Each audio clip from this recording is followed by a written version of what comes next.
Hello, I'm Tim Benedict, And I'm Rebecca Boone. and this is our presentation on emotional behavioral disorder.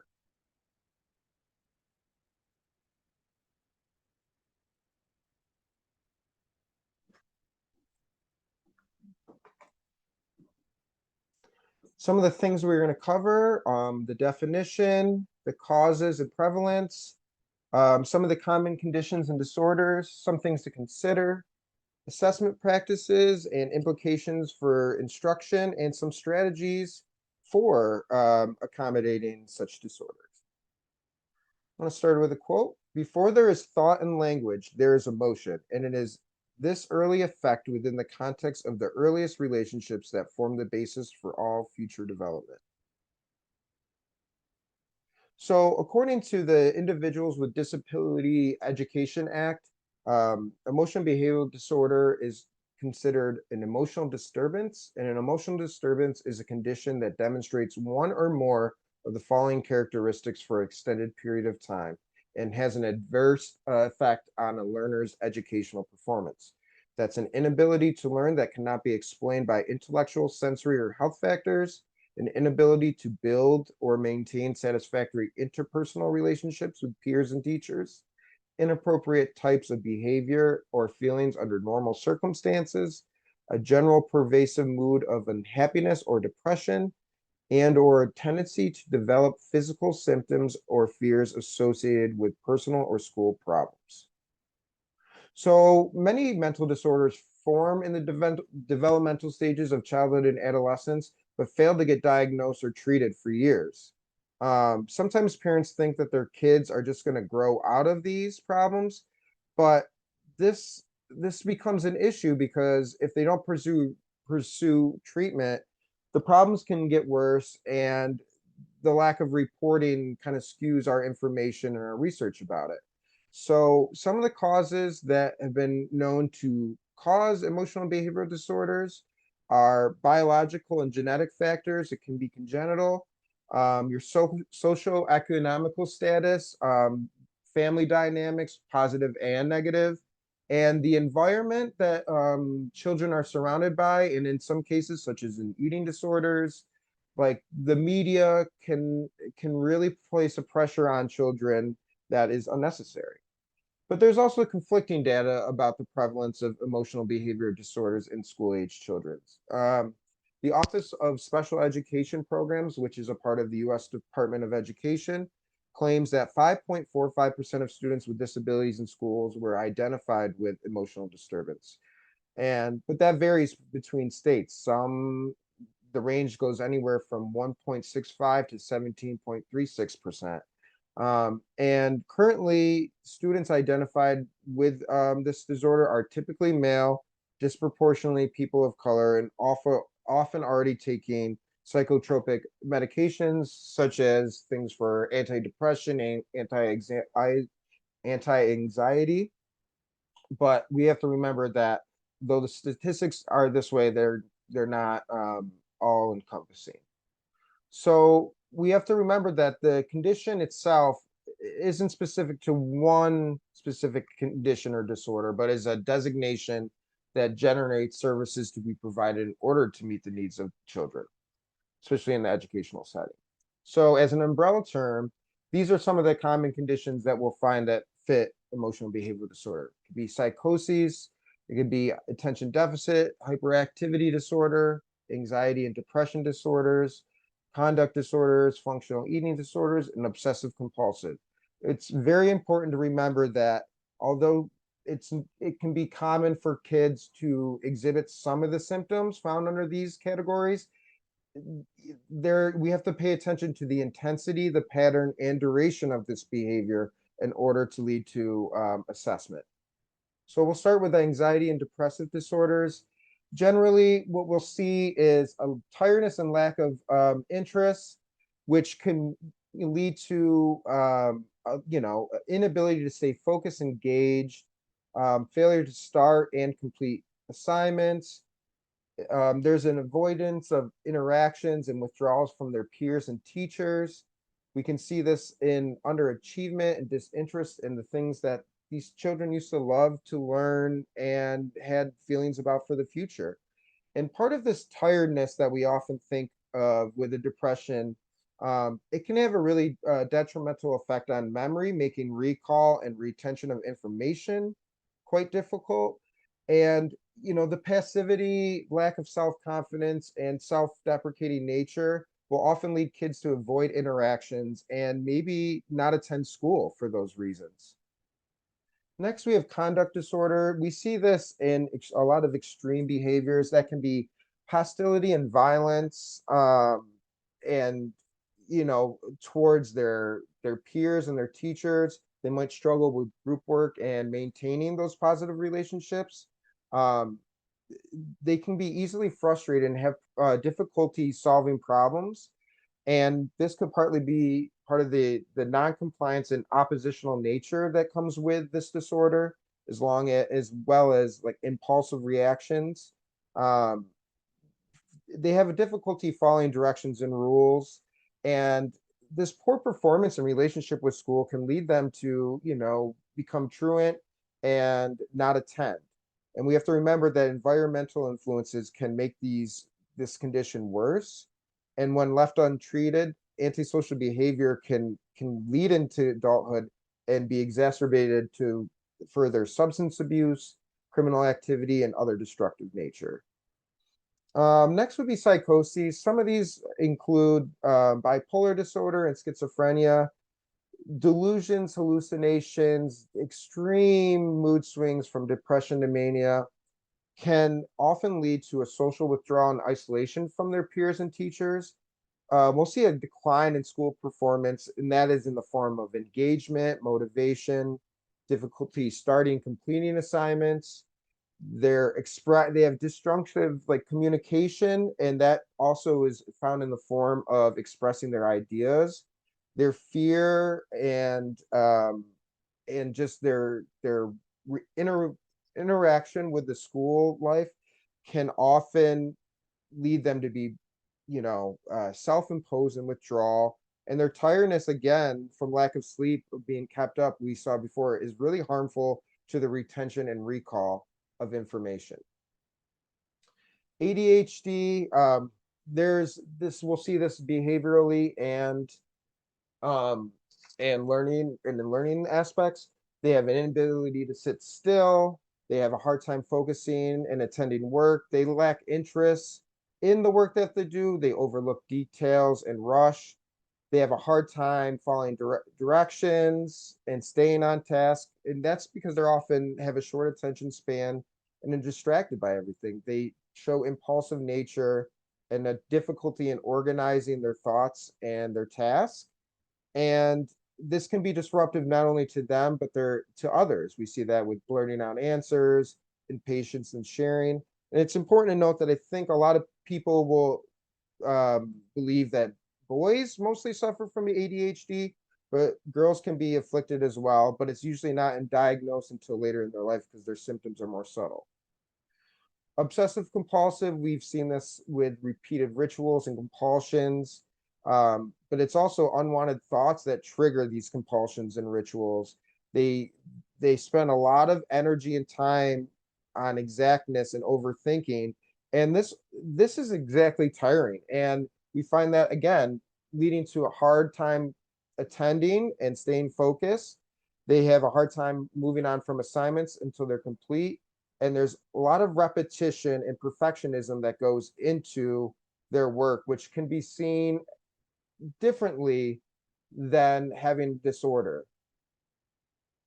And then eating and functional disorders, while we don't maybe necessarily think of this in the classroom dynamic, but from binge eating and the poor relationship with eating can then lead to a decreased concentration and memory and cognitive abilities because they're hungry. They lack assertiveness and they are preoccupied. We'll find that underachievement. Their shame or can lead to having a difficulty maintaining their relationships. And oftentimes too, with being hungry, we're irritable and depressed. And we see at the bottom that the prevalence of these in people are low, but we have to remember that they're not all they're not totally in. You can have elements of these without really being fully committed to one side.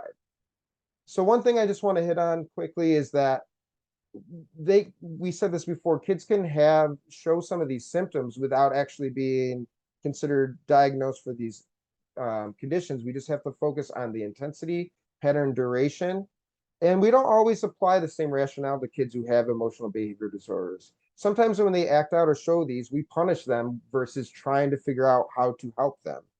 And we have to be conscious of the use of these medications at early ages because, as we see with the FDA, not all of them have been approved for kids their age, and we have to be concerned about their development going forward further.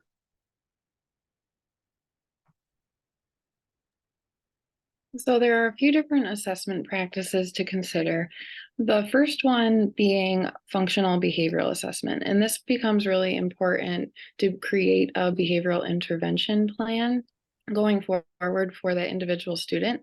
So this assessment will use a combination of factors such as interviews and observations of the student and records that the teacher maybe have collected to take into consideration if they have this condition. And this is an example here on the left of an ABC behavioral chart. This can be helpful for a teacher to create those records of the behavior, recording the antecedent behavior, what occurred right before the behavior happened, what the actual behavior was, and then the consequence and what happened right after the behavior. Other assessments to look at are actually some screeners that can be used. The first one being the behavioral and emotional screening system, which will focus on the student's emotional and behavioral strengths and weaknesses. And then there's also the social, academic, and emotional behavioral risk screener, which is teacher-based, which can be used for students K through 12. So these can be helpful to just kind of keep the radar going of what students might be having some issues in these areas. And lastly, wanted to touch on the ACE assessment, which is the Adverse Childhood Experiences Assessment. And this is a way to tally up experiences that a child may have had that could lead to emotional or behavioral disturbances, such as lack of food or neglect in the family.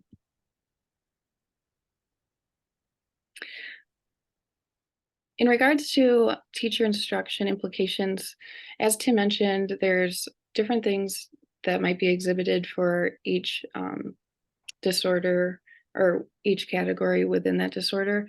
So I've touched on just a few of those at the top here, including decreased motivation or concentration, not retaining information easily, having problems with problem solving, and being easily distracted or distracting other students. So a teacher might decide that it's appropriate to conduct more parent meetings and have the parents involved. And this way they can start to understand the child more from the parent's perspective, and they can get on the same page of what's happening and create consistency for that child.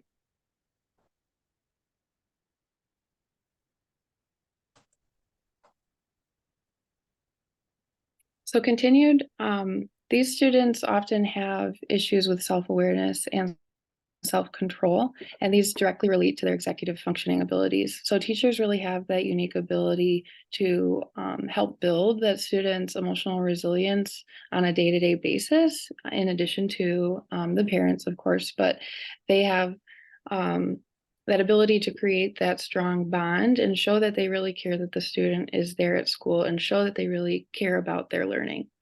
So it's important for the teacher to really keep track of each student and what their emotions are and their feelings, and seek out any appropriate services that they might need, such as counseling. And just in general, it's really important to incorporate elements of social emotional learning, not only for students who might have emotional and behavioral issues, but as a whole, the whole class can benefit from learning these skills, and being able to identify and name their emotions can help them manage it. So on the left here is just an example of a book you might use in an elementary setting to explicitly instruct students about what are these emotions, what can they do to manage these emotions. So going through some tips and techniques for students with emotional disturbances.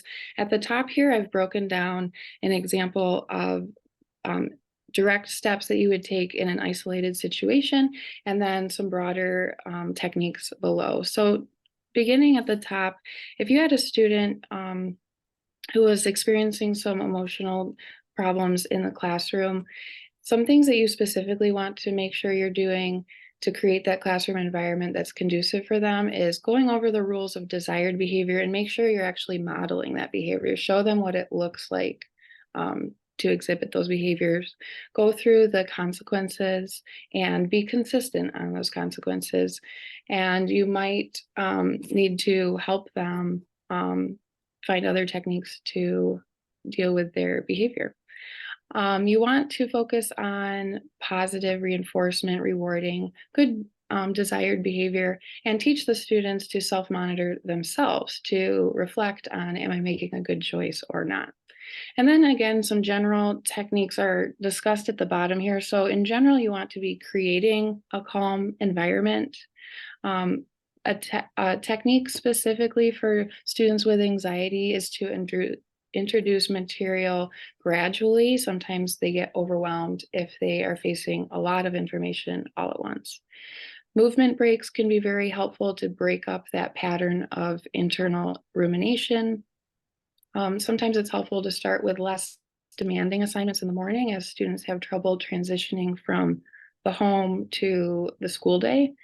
And incorporating journaling can be very helpful to reflect on their feelings and emotions, specifically in ELA blocks or history, social studies blocks. Those could be useful, including that social support. So not only the counseling services, but also within the classroom, making sure there's relationships being built between students and partnerships and group projects. And of course, one of the most important aspects is creating that teacher-student bond, which could include frequent check-ins with that student to make sure you know how they're doing. And for non-compliant students, there's some other tactics here that I've listed.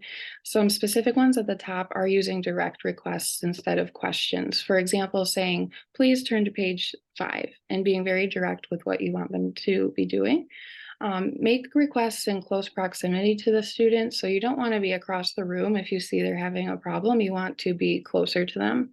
And you're focusing on start rather than stop requests for the majority of the time. So, start, please turn to page 5, start your work instead of stop doing XYZ. You want to make eye contact with that student and you want to be using a soft yet firm voice. Also, these last 3 points, again, can be used within the whole classroom and can be helpful, but breaking down large assignments can be helpful to just allow them to attack that assignment. Incorporating their interests can help them get hooked into the content and providing them with choice of tasks.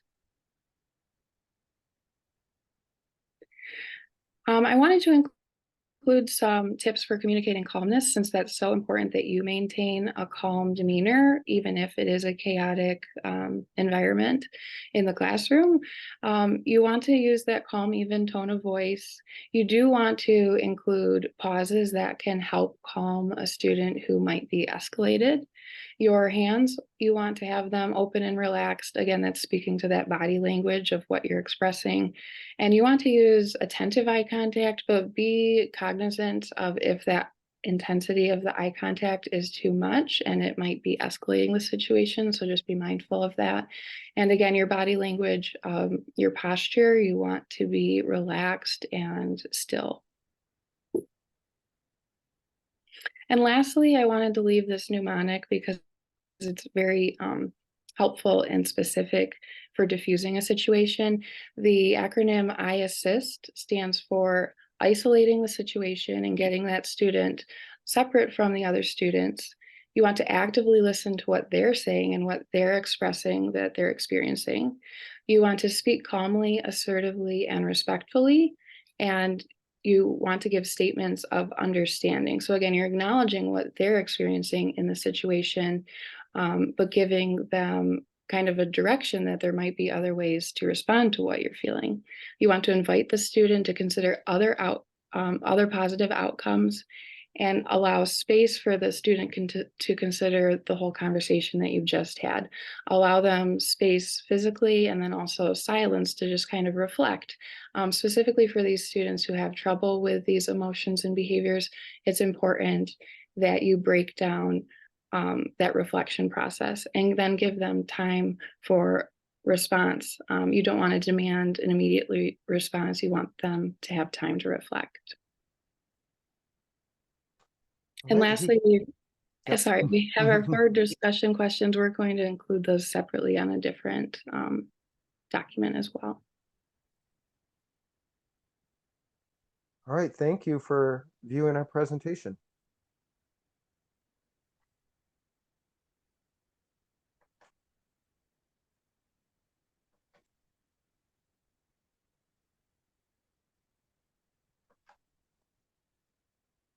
What am I-